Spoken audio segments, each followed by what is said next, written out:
Hi viewers, welcome to S S tutorials. ఈరోజు మనం సాంఘిక శాస్త్రం 10వ తరగతి పాఠ్యపుస్తకంలోని కొన్ని ముఖ్యమైన అంశాలను చర్చిద్దాం. ఒక ప్రదేశాన్ని లేదా ప్రాంతాన్ని ఖచ్చితంగా సూచించడానికి అక్షాంశ రేఖాంశాలను ఉపయోగిస్తారు. భారతదేశం దక్షిణార్ధగోళంలో ఉంది.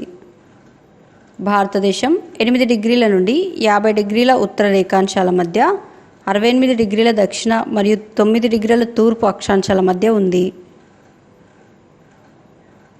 భారతదేశానికి 82.5 డిగ్రీల తూర్పు రేఖాంశాన్ని ప్రామాణిక రేఖాంశంగా పరిగణిస్తారు. ఇది అలహాబాద్ గుండా పోతుంది.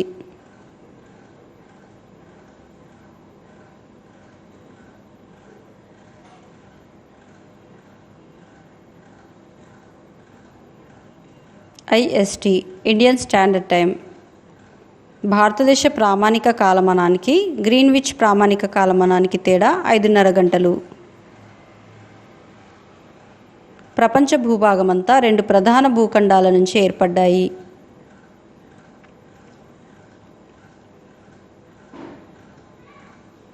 అవి అంగారా భూమి, గోండ్వానా భూమి. భారతదేశ ద్వీపకల్పం గోండ్వానా భూభాగంలోనిది.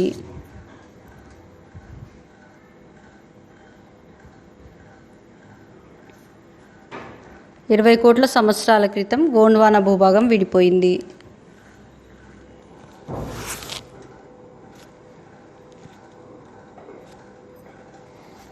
భారతదేశ ద్వీపకల్ప ఫలకం ఈశాన్య దిశగా పయనించి చాలా పెద్దదైన యురేషియా ఫలకంతో ఢీకొట్టింది.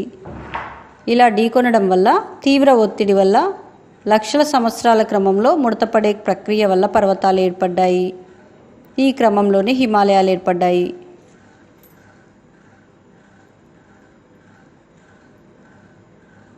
హిమాలయాలు 20 కోట్ల సంవత్సరాల క్రితం ఏర్పడగా, వేట సేకరణపై ఆధారపడిన తొలి మానవులు 5 లక్షల సంవత్సరాల క్రితం భూమి మీద ఆవిర్భవించారు.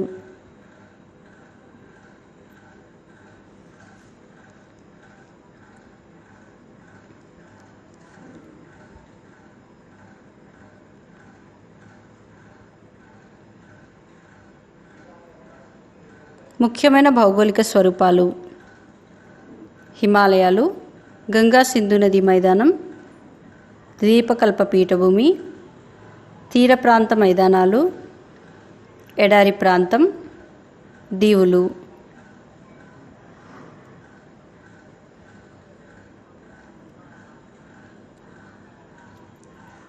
హిమాలయాలు. హిమాలయ పర్వతాలు పడమర నుంచి తూర్పుకి 2400 కిలోమీటర్ల పొడవున విస్తరించి ఉన్నాయి. హిమాలయాలు పశ్చిమ ప్రాంతంలో 500 కిలోమీటర్ల వెడల్పు ఉండగా, మధ్య తూర్పు ప్రాంతాలలో 200 కిలోమీటర్ల వెడల్పుతో ఉంటాయి.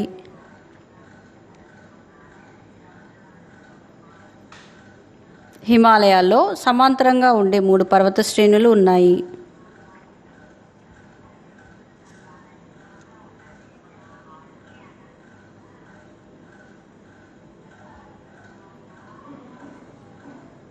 అన్నింటికంటే ఉత్తరాన ఉన్న పర్వత శ్రేణిని ఉన్నత హిమాలయాలు లేదా హిమాద్రి అంటారు. ఈ శ్రేణిలో ఉండే పర్వతాల సగటు ఎత్తు సముద్ర మట్టం నుండి 6100 మీటర్లు ఉంటుంది. హిమాద్రికి దక్షిణాన ఉన్న పర్వత శ్రేణిని నిమ్న హిమాలయాలు అంటారు. ఈ శ్రేణి బాగా ఎగుడు దిగుడులతో ఉంటుంది.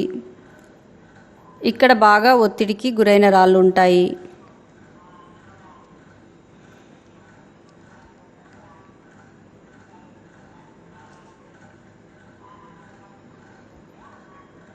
ఈ శ్రేణిలో పర్వతాల ఎత్తు 3700 నుండి 4500 మీటర్ల మధ్య ఉంటుంది.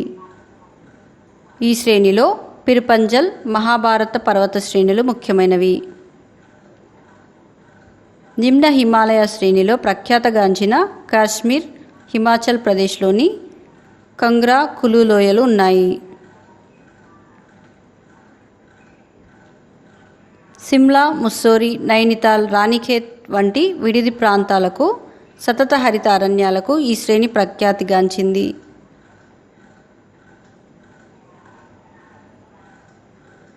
మ్యాక్డోక్ డింపెప్ లోయ మేఘాలయలో ఉంది.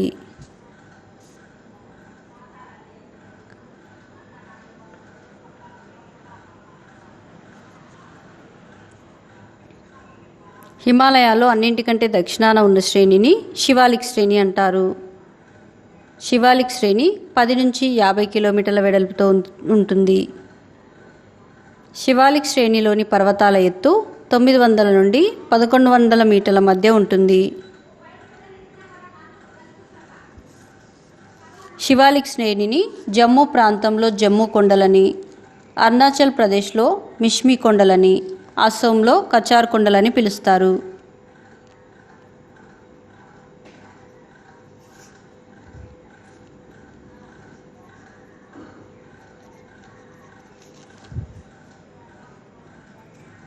నిమ్న హిమాలయాలు శివాలిక్ శ్రేణుల మధ్య ఉండే లోయలను డూన్లు అంటారు. వీటిలో డెహ్రాడూన్, కోట్లీడూన్, పాట్లీడూన్లు ప్రసిద్ధి చెందిన డూన్లు. హిమాలయాలకు తూర్పు వైపున సరిహద్దుగా బ్రహ్మపుత్ర లోయ ఉంది. దిహాంగ్ లోయ అరుణాచల్ ప్రదేశ్లో ఉంది.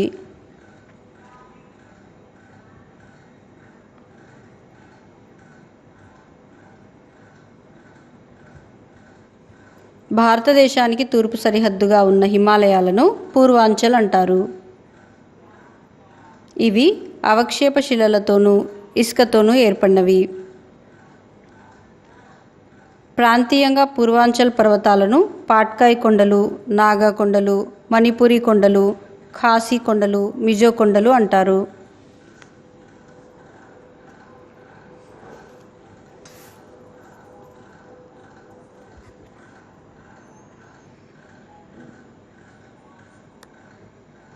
గంగా సింధు నది మైదానం. భారతదేశంలోని గంగా సింధు నది మైదానాన్ని ప్రధానంగా 3 భాగాలుగా విభజించవచ్చు. 1 పశ్చిమ భాగం, 2 మధ్య భాగం, 3 తూర్పు భాగం.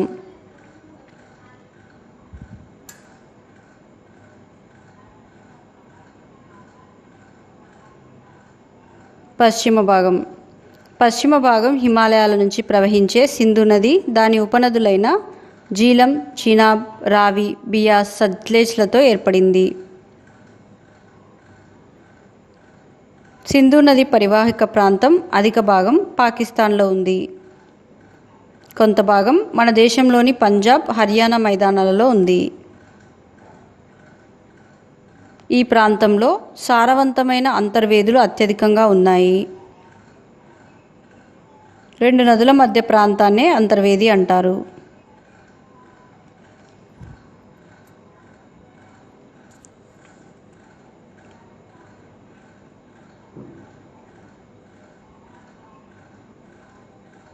మధ్య భాగం గంగా మైదానంగా ప్రఖ్యాతి పొందింది. గగ్గర్ నది నుంచి తీస్తా నది వరకు విస్తరించి ఉంది. ఈ భాగం ఉత్తరప్రదేశ్, బీహార్, హర్యానా, జార్ఖండ్, పశ్చిమ బెంగాల్లో ఉంది. ఇక్కడ గంగా, యమునా నదులు, వాటి ఉపనదులైన సోన్, కోసి వంటివి ప్రవహిస్తున్నాయి.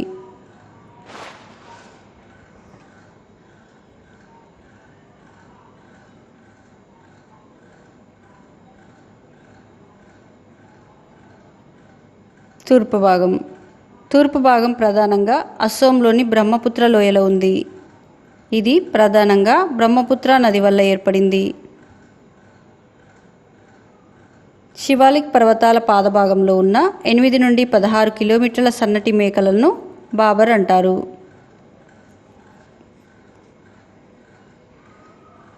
ఇది బాగా సచ్ఛిద్రంగా ఉండి చిన్న నదులు, వాగులు ప్రవహించటం వల్ల చిత్తడి నేలలు ఏర్పడతాయి.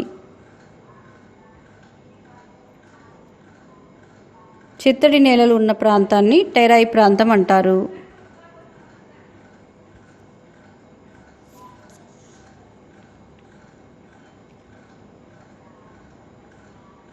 భారతదేశ విభజన సమయంలో వలస వచ్చిన వాళ్ళ కోసం టెరాయి ప్రాంతంలోని చాలా వరకు అడవులను తొలగించి వ్యవసాయ భూముల కింద మార్చారు.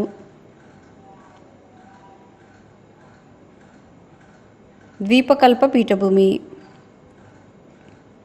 భారతదేశ పీఠభూమిని దానికి 3 వైపులా సముద్రాలు ఉన్నాయి కాబట్టి ద్వీపకల్ప పీఠభూమి అని కూడా అంటారు.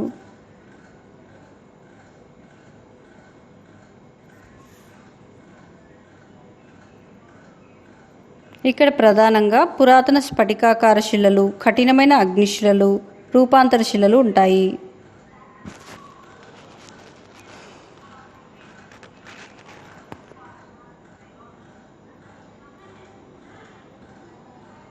ఈ పీఠభూమికి పడమర అంచున పడమటి కనుమలు, తూర్పు అంచున తూర్పు కనుమలు ఉన్నాయి.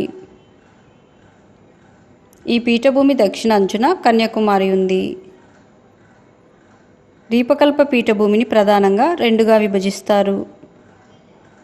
అవి మాల్వా పీఠభూమి, 2 దక్కన్ పీఠభూమి.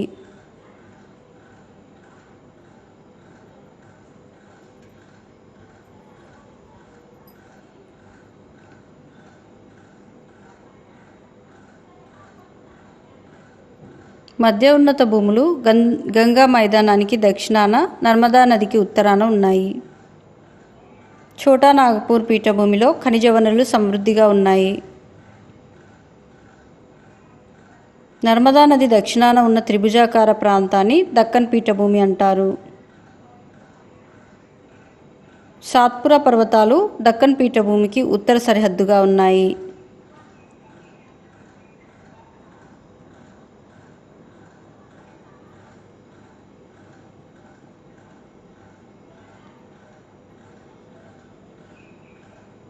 మహదేవ్, కైమూర్, మైకాల్ శ్రేణులు దక్కన్ పీఠభూమికి తూర్పు అంచుగా ఉన్నాయి. దక్కన్ పీఠభూమికి పశ్చిమ కనుమలు పశ్చిమ సరిహద్దుగా, తూర్పు కనుమలు తూర్పు సరిహద్దుగా ఉన్నాయి.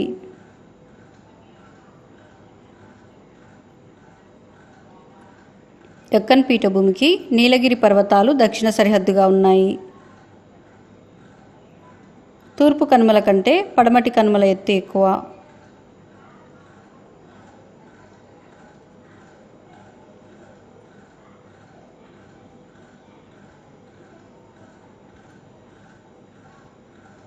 దక్కన్ పీఠభూమి పడమటి నుంచి తూర్పుకి వాలి ఉంటుంది. పడమటి కనుమలు 1600 కిలోమీటర్ల పొడవున ఉన్నాయి. గుడులూరు వద్ద నీలగిరి పర్వతాలు పడమటి కనుమలను కలుస్తాయి.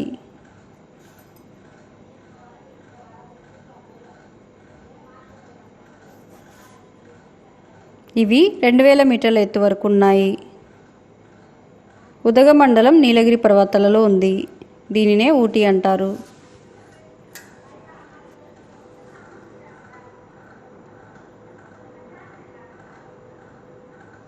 నీలగిరి పర్వతాలలో ఎత్తైన శిఖరం దొడబెట్ట. దీని ఎత్తు 2637 మీటర్లు. దక్షిణ భారతదేశంలో ఎత్తైన శిఖరం అన్నామలై కొండలలోని అన్నైముడి శిఖరం. దీని ఎత్తు 2695 మీటర్లు. తమిళనాడులోని పళనికొండ, కేరళలోని అన్నైముడి కొండ, కార్డమం కొండలు పడమటి కనుమలలో ఉన్నాయి.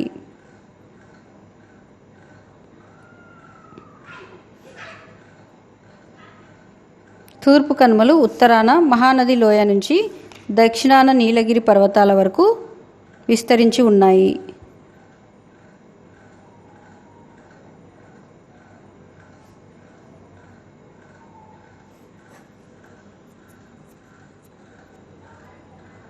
పశ్చిమ కనుమలలో పుట్టిన కృష్ణా, గోదావరి నదులు బంగాళాఖాతంలో కలుస్తాయి.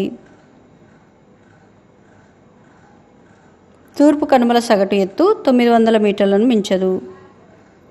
తూర్పు కనుమలలో ఎత్తైన పర్వతం ఆరోమా కొండ. దీని ఎత్తు 1680 మీటర్లు.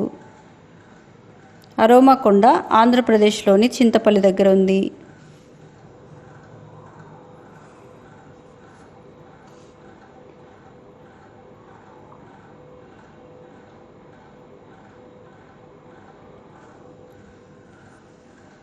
నల్లమల, వెలికొండ, పాలకొండ, శేషాచలం వంటివి తూర్పు కనుమలలోని భాగాలు.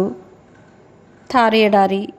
ఆరవలి పర్వతాల వర్షాఛాయ ప్రాంతంలో థార్ ఎడారి కలదు. థార్ ఎడారిలో సంవత్సర వర్షపాతం 100 నుంచి 150 మిల్లీమీటర్ల మధ్య ఉంటుంది.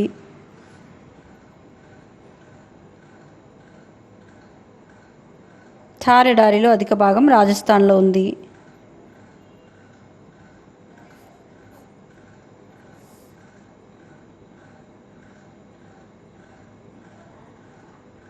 థార్ ఎడారి ప్రాంతంలో శుష్క వాతావరణం ఉంటుంది.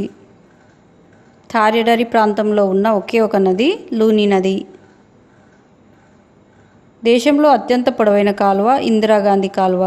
దీని పొడవు 650 కిలోమీటర్లు. ఈ కాలువ థార్ ఎడారికి నీళ్లు అందిస్తుంది.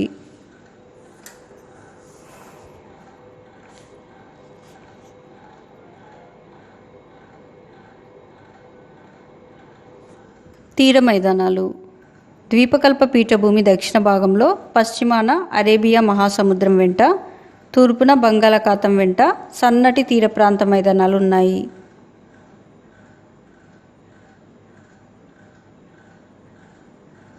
పడమటి తీర మైదానం రాన్ ఆఫ్ కచ్ వద్ద మొదలై కన్యాకుమారి వరకు ఉంటుంది. తూర్పు తీర మైదానం కంటే పడమటి తీర మైదానం వెడల్పు తక్కువ.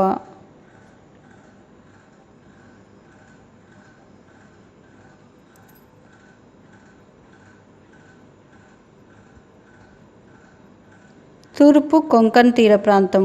ఇది ఉత్తర భాగం. ఇది మహారాష్ట్ర, గోవాలలో విస్తరించి ఉంది.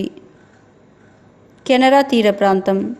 ఇది మధ్య భాగం. ఇది కర్ణాటకలో ఉంది. మలబార్ తీర ప్రాంతం. ఇది దక్షిణ ప్రాంతం. ఇది కేరళ రాష్ట్రంలో ఉంది. భారతదేశంలో 2 ద్వీప సమూహాలు ఉన్నాయి. అవి బంగాళాఖాతంలోని అండమాన్ నికోబార్ దీవులు, అరేబియా సముద్రంలోని లక్షద్వీపులు.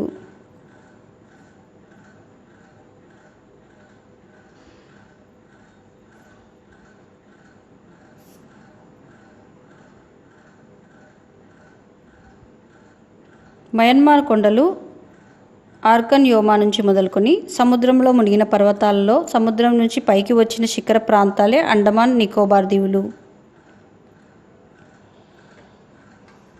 నార్కొండం, బారెన్ దీవులు అగ్నిపర్వతాల వల్ల ఏర్పడ్డాయి. మన దేశ దక్షిణాది అంచు నికోబార్ దీవిలోని ఇందిరా పాయింట్ దగ్గర ఉంది.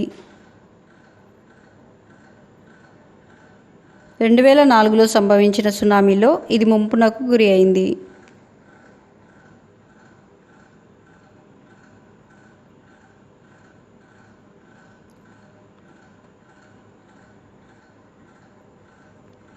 లక్షద్వీపులు ప్రవాల భిత్తికల నుంచి ఏర్పడ్డాయి. లక్షద్వీప దీవుల విస్తీర్ణం 32 చదరపు కిలోమీటర్లు.